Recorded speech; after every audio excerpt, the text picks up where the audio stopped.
guys. First time kong magtanim ng long bean, sitaw. Tapos sabi, pitasin na natin para may pangsigang tayo. Natuyo na yung pinaka-first na muna. Yan. Bale, ayan, pitasin na natin kasi ihinom na sila.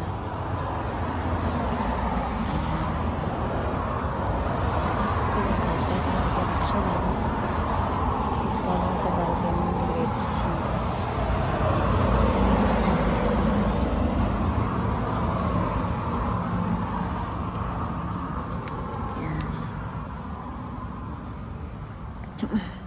Medyo wala akong boses.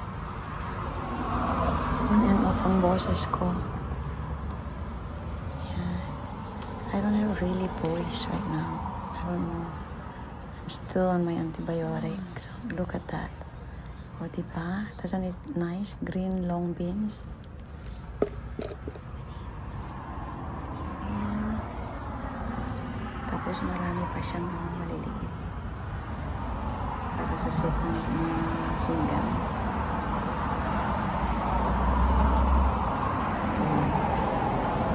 Tama lang. Kasi sila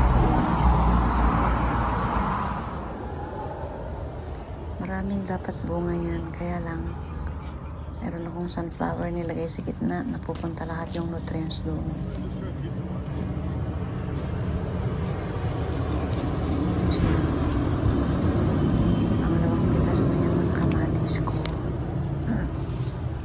Red na sila kaya pipitasin na rin natin.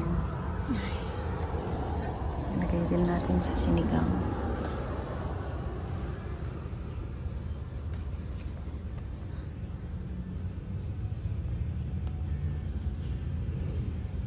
Kukunti lang tanim kong kamatis ngayon. Parang 3 lang na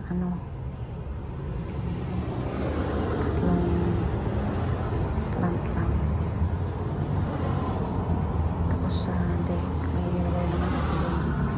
Kaya lang nilagay ko sa pot. Hindi siya, yung bunga niya dadalawa. Hindi lumaki. Malalaki pa lang yan. Puno. Ayan, paano meron din stick tomato. Isa lang.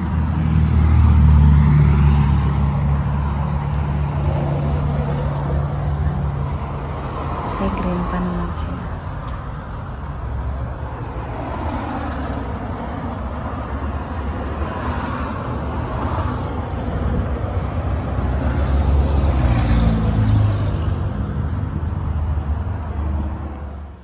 Oh, yan lang guys, yung sitaw. Long beans is just enough for sinigang.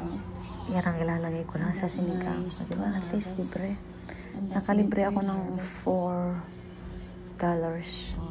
This Or one $4 is to $5. like Kasi ganun kamahal ang 5 or 6 sitaw. harvests already. Minsan 6, kaya lang medyo I'm marami. going to preserve some now. Pero for the yan, whole year. nasa 4 But it doesn't take bucks a lang. year, of course. It takes only 3 months. At least di ko binili. Oh my, but green beans. And this is the long beans. Green beans ko, talagang napakadaming bunga. Namigay pa ako sa kapitbahay. Kaya lang, pinire-reserve ko na kanina yung iba. Marami pa akong i-freezer bukas. I-blanch ko lang.